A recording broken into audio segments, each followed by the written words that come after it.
और बड़ी खबर आपको बता रहे हैं, जहां पर पटना एमएलसी सीट से आरजेडी जो है वो आगे चल रही है। तो ये बड़ी खबर, जहां आरजेडी प्रत्याशी कार्तिक कुमार आगे चल रहे हैं। आपको बताते चले इस वक्त की बड़ी खबर पटना से सामने आ रही है, जहां पटना एमएलसी सीट से हुए चुनाव को लेकर जो मतगणना जारी और आरजेडी के प्रत्याशी कार्तिक कुमार आगे चल रहे हैं।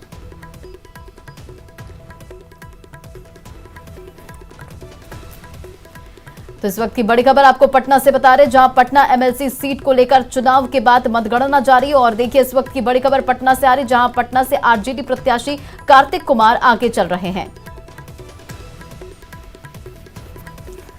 तो देखिए विधान परिषद की 24 सीटों पर लगातार जो मतगणना है वो जारी है। आपको बताते चले कि लगातार जो रुझान है वो सामने आ रहे हैं। मुजफ्फरपुर से रिजल्ट सामने आ चुका है, जहां पर मुजफ्फरपुर में जहां पर जेडीयू के प्रत्याशी जो हैं दिनेश सिंह वो जीत चुके हैं।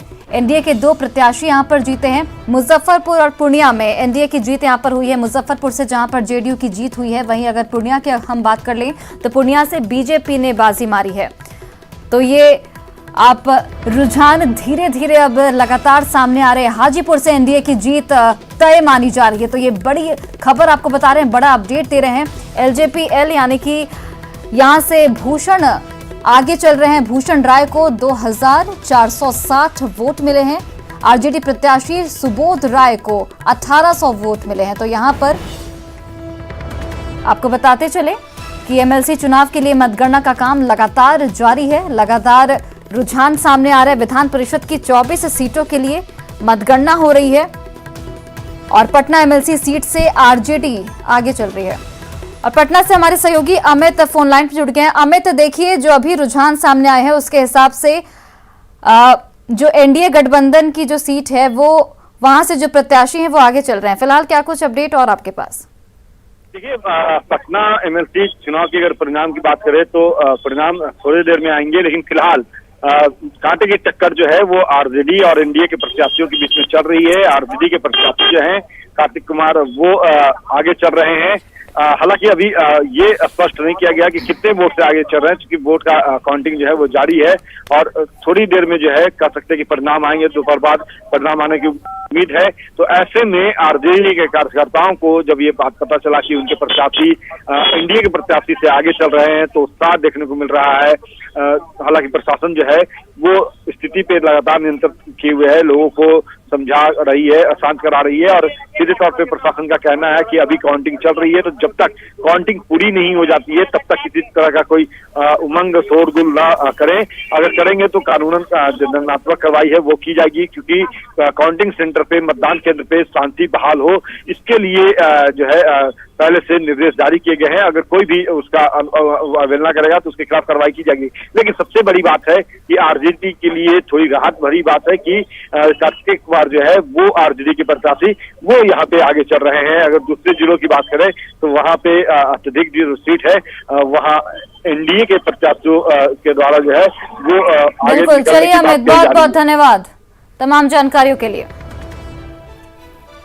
और बड़ी खबर सीवान से सामने आ रही है, जहां पर सीवान से आरजेडी के विनोद जायसवाल जो हैं वो आगे चल रहे हैं। विनोद जायसवाल को 1683 वोट मिले हैं। निर्दलीय रईस खान को 1250 वोट यहां पर मिले हैं। बीजेपी प्रत्याशी मनोज सिंह को यहां पर 1093 वोट मिले हैं। तो ये बड़ी खबर आपको बता रहे हैं सीवान से, जहां पर आरजेडी के विनोद जायसवाल यहां से आगे चल रहे हैं। विनोद जायसवाल को 1683 वोट मिले हैं। निर्दलीय रईस खान को यहां पर 1250 वोट मिले हैं। वहीं पर बीजेपी प्रत्याशी की बात करें तो मनोज सिंह को यहां पर 1000 कुछ वोट मिले हैं। और एमएलसी चुनाव 2022 की मतगणना जारी। आपको बताते चले बीजेपी प्रत्याशी राजीव सिंह जीते। तो ये बड़ी खबर आपको बता रहे, जहां 20 वोटों से राजीव सिंह जो है वो जीत चुके हैं। आरजेडी के दिलीप सिंह यहां पर हार चुके हैं और बीजेपी को यहां पर 1786 वोट मिले और आरजेडी को 1766 वोट मिले हैं। तो और इस पर अधिक अपडेट के साथ हमारे संवाददाता गोविंद कुमार फोन लाइन पर जुड़ गए हैं। गोविंद, क्या कुछ इस पर अधिक जानकारी? बीजेपी प्रत्याशी राजीव सिंह जीत चुके हैं। जी बिल्कुल, बीजेपी के जो प्रत्याशी हैं यानी एनडीए के जो प्रत्याशी हैं राजीव सिंह, वो जीत चुके हैं और 20 वोटों से उनकी जीत हुई है। और जो बीजेपी कैंडिडेट है राजीव सिंह, उन्हें 1786 कुल वोट मिले हैं प्रथम वरीयता में। इसके अलावा जो आरजेडी कैंडिडेट है दिलीप सिंह, उन्हें 1766 वोट मिले हैं। इस प्रकार कुल 20 मतों से जीत का अंतर है। लेकिन जो आरजेडी के उम्मीदवार है उनके द्वारा एक चुनाव प्रेक्षक को रिकाउंटिंग के लिए आवेदन दिया जा रहा है और दोबारा काउंटिंग की मांग की जा रही है। हालांकि अभी उस पर विचार नहीं किया गया है, लेकिन जो बीजेपी के समर्थक है वो बाहर अब सड़कों पर उतर गए हैं, जीत के जो है वो नारे लगा रहे हैं। इसके अलावा जो बीजेपी के समर्थक वो जीत की खुशियां मना रहे हैं। लेकिन यहाँ पर जो अभी आधिकारिक घोषणा है वो नहीं हो पाई है। लेकिन जो सूत्र हमारे हैं वो बता रहे हैं 20 वोटों से बीजेपी के जो कैंडिडेट हैं राजीव सिंह वो जीत चुके हैं और दिलीप सिंह जो आरजेडी कैंडिडेट है वो तमाम जानकारियों के लिए बहुत बहुत शुक्रिया।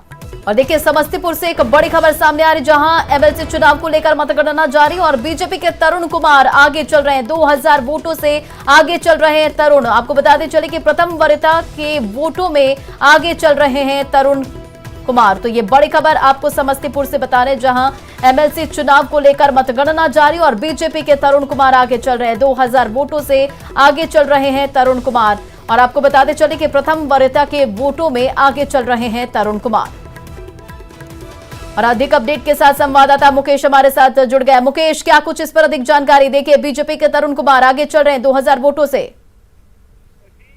लगभग कहा जाए तो जीत अब भाजपा प्रत्याशी तरुण कुमार के तरफ एकदम तय दिख रही है। और जो उनके विपक्षी उम्मीदवार है आरजेडी के रोमा भारती, जो जानकारी मिल रही है उसके उन्हें अभी प्रथम वरीयता के 14 समर्थन मिले हैं।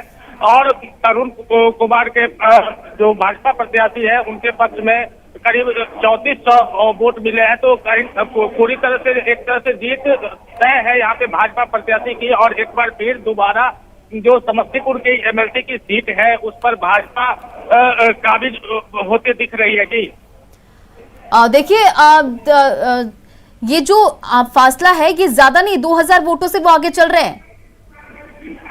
जी, ये अंतर काफी बड़ा अंतर है और इसे पाटना अब आरजेडी प्रत्याशी के लिए मुश्किल लग रहा है। और जो जैसे जैसे वोटों की गिनती जो हमारे सूत्र हैं मतगणना केंद्र के अंदर से जो हमारे सूत्र बता रहे हैं, तरुण कुमार की भारी बढ़त यहाँ पर बनी हुई है और लगभग अब जीत के करीब वो अपना कदम बढ़ा चुके हैं और उन्हें अब यहाँ पे कोई रोकने वाला नजर नहीं रहा है। तो कुल मिलाकर के यहाँ पे दूसरी बार भाजपा इस सीट को बचाने में कामयाब होते दिख रही है। जी चलिए, इन तमाम जानकारियों के लिए बहुत बहुत शुक्रिया मुकेश।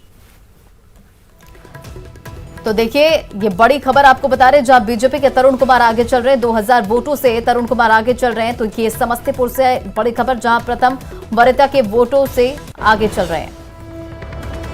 और हाजीपुर से बड़ी खबर आपको बता रहे हैं, जहां पर वैशाली से एनडीए की जीत हो चुकी है। और ये बड़ी खबर आपको बता रहे हैं, हार के बाद आरजेडी में विवाद साफ तौर पर देखने को मिल रहा है। और वहीं महुआ विधायक पर आरजेडी उम्मीदवार जो हैं वो भड़क गए हैं। मुकेश रोशन पर भीतरघात का यहां पर आरोप लगाया गया है। तो ये बड़ी खबर आपको बता रहे हैं, जहां पर वैशाली से एनडीए की जीत हुई है और हार के बाद आरजेडी में विवाद साफ तौर पर देखने को मिला है। महुआ विधायक पर आरजेडी उम्मीदवार जो हैं वो भड़के हैं। मुकेश रोशन पर भीतरघात का यहां पर आरजेडी विधायकों की ओर से आरोप लगाया गया है। तो ये बड़ी खबर आपको बता रहे हैं, जहां पर वैशाली से एनडीए की जीत हुई और इस जीत के बाद ही आरजेडी में विवाद शुरू हो गया। मुकेश रोशन पर भीतरघात का आरोप लगाया गया है। महुआ विधायक पर आरजेडी के उम्मीदवार जो हैं वो भड़के हैं। तो वैशाली से एनडीए की जीत हुई और इसी जीत के बाद आरजेडी को अपनी हार जैसे स्वीकार नहीं हुई और आरजेडी में आपसी विवाद हो गया। महुआ विधायक पर आरजेडी के उम्मीदवार जो हैं वो भड़क गए हैं। मुकेश रोशन पर भीतरघात का यहां पर आरोप लगाया गया है। तो बड़ी खबर आपको बता रहे हैं, जहां पर महुआ विधायक पर आरजेडी के उम्मीदवार जो हैं वो भड़के हैं और आरजेडी के अंदर विवाद चल रहा है। वैशाली से एनडीए की जीत हुई और इस जीत के बाद आरजेडी के अंदर विवाद चल उठा है।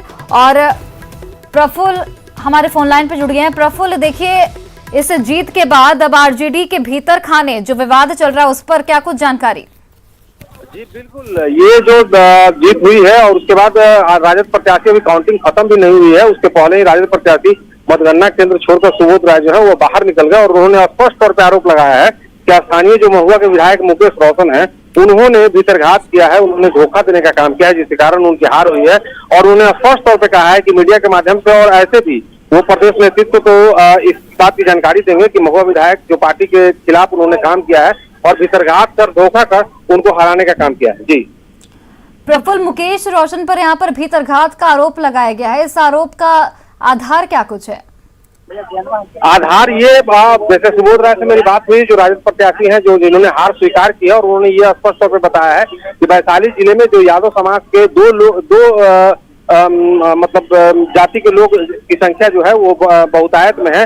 कृष्णौट और मौजौट करके दो यादव में दो समुदाय के लोग हैं, और उन्होंने स्पष्ट तौर पर आरोप लगाया है कि जो मुकेश रोशन है उनके कहने पर उन्होंने राजनीति साजिश करके मौजौट समाज का जो वोट है वो उनके पक्ष में नहीं गया है, और उस समाज के वोट से नहीं मिलने के कारण उनकी हार हुई है। तो इसकी शिकायत जो है वो आला नेतृत्व से वो करेंगे, और स्पष्ट तौर पे उनके समर्थकों में भी आक्रोश है। मतगणना केंद्र के बाहर जैसे ही सुबोध राय निकले हैं, आपने हार स्वीकार की है, तो वहां पे मुकेश रोशन के खिलाफ भी नारेबाजी की गई है, और समर्थक जो है वो काफी आक्रोशित हैं, इस हार को पचा नहीं पा रहे हैं। जी चलिए प्रफुल्ल, बहुत बहुत धन्यवाद तमाम जानकारियों के लिए। अब आइए आपको सुनाते हैं कि सुबोध राय ने क्या कुछ बोला है।